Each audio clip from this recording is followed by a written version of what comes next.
పరిస్థితులకు అనుగుణంగా నాయకత్వ లక్షణాలను మెరుగుపరుచుకోవాలని మండల పార్టీ అధ్యక్షులు ప్రధాన కార్యదర్శులకు సీఎం చంద్రబాబు సూచించారు. తెలుగుదేశం పార్టీ కార్యాలయంలో కాఫీ కబుర్లు పేరుతో ముఖ్యమంత్రి సమావేశం నిర్వహించారు. శిక్షణా కార్యక్రమాలు ఎలా జరిగాయని ఆరా తీశారు. ఈ సందర్భంగా ఎన్టీఆర్ హయాంలో జరిగిన శిక్షణా కార్యక్రమాలను గుర్తు చేసుకున్నారు చంద్రబాబు. పార్టీ సిద్ధాంతాలను, భావజాలాన్ని ప్రతి కార్యకర్తకు తెలియచేయాల్సిన అవసరం ఉందని వెల్లడించారు.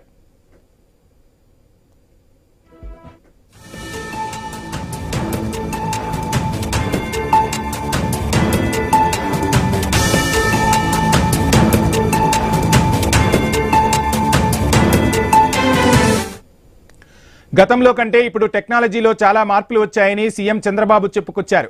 అన్నదాత సుఖీభవ, దీపం 2.0, స్త్రీ శక్తి పథకం, తల్లికి వందనం పథకాలను అమలు చేస్తున్నామని తెలిపారు.